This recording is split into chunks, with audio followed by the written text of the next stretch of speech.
Do you have a dog that loves to jump? You think you've tried everything to prevent that jumping from happening? Well, I just spent some time with a dog that thinks jumping is a sport, and I tried something that you may not have seen before. I want you to check it out. I'm Instructor Steve. Welcome back to McCann Dogs. Here in our training facility, we've helped well over 100,000 dog owners to overcome the same dog training struggles that you have. So if you're new to our channel, hit that subscribe button. We publish new content every single week to help you to have a well-behaved four-legged family member. I was head instructing one of my classes last night, and I have this great student named Emily, and she has a dog named Colson. Now, Colson is a husky. He is a big, strong dog, and Colson loves to jump. And Emily's been working really hard to give Colson the best start that she can in life. And Colson actually has some extra expectation on him because not only does he need to be a family dog in their house, but Emily's a mechanic and owns an auto repair shop. So Colson not only has to greet family members and friends, but he also has to learn to greet customers without jumping up. And I've got a new idea that I'm going to try out with Emily and Colson. So we're going to find out, are two leashes better than one? Jumping is one of those behaviors that is really self-rewarding to a lot of dogs. And, you know, dogs are rough and tumble, and oftentimes the things that we do to address the jumping can actually reinforce it a little bit. You know, oftentimes the dogs jump. If he were to jump up at me and I give him a push off, he's like, oh my gosh, that's amazing. That's exactly what I wanted. I want that physical interaction. So what I need to do is I need to be able to give him a different job to do. Instead of letting him know he shouldn't jump. Now, absolutely, there's a time when I'm going to tell him not to jump. And right now, he's very interested in my shoes. He's a pretty excited guy, aren't you, buddy? But I want to give him a different behavior. Now, I'm going to do a couple of things with him. I've got his leash on him right now. But in talking to Emily, who owns little Colson here, he's pretty good around the house until she goes outside. So we're going to work some strategies around that. Now, I've got his leash. I'm going to actually put a different line on him that I'm going to suggest we wear around the house. And you know, you've heard us talk about these house lines before. This can be really the thing that lets him know he shouldn't jump in the first place. So I'm going to clip that on. And because he's pretty a busy guy, and he's also a big, strong guy. Hi, buddy. How are you? That's exciting.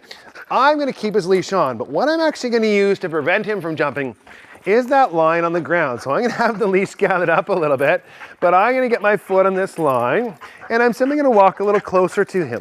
Now, my goal is that he starts to jump and figures out that he can't because the line prevents him from jumping. Off, off, good. Good boy, leave that off, off, good, off, good. Now, I don't really care what he does instead of jumping, but I don't want him to jump, okay? Now, the benefit of doing this is twofold. One, he corrects himself in perfect timing. He bumps up and hits the end of the leash and he realizes he can't get anywhere. But what I need to do now is say, here's what I want you to do instead. Here, buddy, come here, sit. Good, sit, good. Now, this line under my foot is simply an emergency brake, okay? That's not the thing that's pinning him to the ground in the sit. Right now, he's getting distracted by some other things, but what I want it to be is the brake that stops the jumping. So again, I'm gonna give him another job to do. Good sit, excellent boy, very nice. So I'm gonna yes and reward that sit. Good sit, excellent boy, very nice, good sit. Hey bud, I'm up here. Excellent, yes, good boy, good. Now you'll notice my voice is calm, my demeanor is calm with him. I'm not screaming and yelling. If I'm gonna pet him, it's gonna be nice, calm pets. Good boy, very nice. Every time I move him, his excitement level comes up, and I'm doing that intentionally. Now, what I'm doing is spending a lot of time keeping him mellow, keeping him low, and a short period of time letting him be a little higher. Good boy. So my focus on the mellow times allows me to build much more value for him holding position and being calm versus letting him get too high. Because I guarantee if I move too much, okay buddy, good. If I move too much and I'm too crazy, he's gonna start to get jumpier and jumpier and jumpier and jumpier. Good, off, sit, good, sit. As you can see, Colson is starting to get this, and the wheels are starting to turn, and he's starting to figure out, wait a minute, maybe I shouldn't jump on this person, and we're making another behavior more valuable. But just because he's getting it a few times doesn't mean it's a solidified behavior, and don't be surprised in your training when you do get some wins, but then things tend to go off the rails a little bit. So have a look at how I readjust this, and again, help Colson be right. Good, off. So we're getting a little excited because I pet him, off. So I'm gonna step a little closer on that line. Hey bud, off. Off, sit, good boy, good, off, sit, sit, good. So he didn't sit, so I'm gonna place him, good boy, good. That's a good boy, good job, who's a good guy, good. Now I'm gonna see if this is gonna get him excited again because last time it was the petting that got him a little worked up, and the moment I stopped, he was excited. So I'm gonna go right back to that, sit, good sit.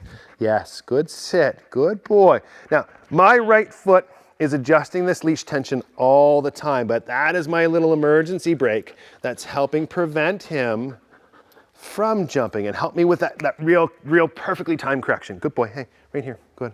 Off. Yes. Good boy. Good job. Good. Good off. Good. Are you ready? Good. Off. Yes. Good boy. Good. Ready? Set. Whoa. Off. You caught me. Off. Good boy. Good. Off. Sit. Yes. Good. Excellent boy. So because you're so good with me being stable and stationary, I'm now kind of ramping things up a little bit. I'm making myself a little bit more exciting to proof through his understanding. And this is where he's starting to struggle now, because I'm now more exciting again. He says, hey, exciting things I jump on because I love jumping. And again, he's a super friendly guy. He's an outgoing guy. There's not a mean bone in his body, but I want him to know that he shouldn't jump. It's one thing for me to do this with Colson. I've done this with thousands of dogs. I'm a professional dog trainer, but it's another thing for Emily to do that. So now that we're actually getting some wins, I'm going to hand the keys to Emily, and I want to see how she can do in the same situation and have Colson greet me. Now, I'm going to be like that person on the street who goes, oh my gosh, what a cute dog. Aren't you amazing? I want to come pet your dog. And that's what I'm going to want you to work through. So you're just going to remind him off, and you're going to remind him sit. So I'm going to come in. Good boy. Good job. Good. Excellent. Good job. Yes. Good boy. Reward that. He's making stellar choices right now. This is really hard for him. And if you think back to what we saw in class just a little bit ago, he would not have done that same thing. In fact, we've got lots of footage of him. Every time I walked in, boo, life is awesome, I want to have a party. So just being consistent in this particular moment is starting to plant the seed that is, he needs to sit. So talk to him again, remind him sit. Good sit, good. Yes, good. Now, he's also doing something very specific here that I want to highlight.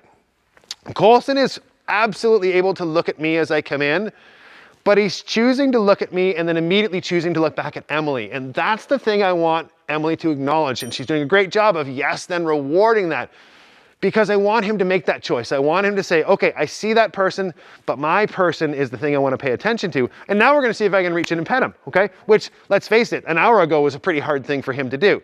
So you're going to remind him, sit. Good job. Good. Good boy. Excellent. Good.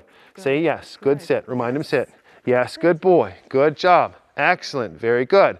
Good job. Yes, good. So that moment right there, did you guys see that? He looked at me and directly looked back at Emily. That's the thing I want to tell him he's right in doing. So you can see Emily and Colson did a really amazing job today, and we've sort of ended on a win, and that's how I always want to take my dog training. I want my dogs to understand how to be right, and I want to end with that. And it's really important from this point forward that Emily and Colson not have the rehearsal of jumping up.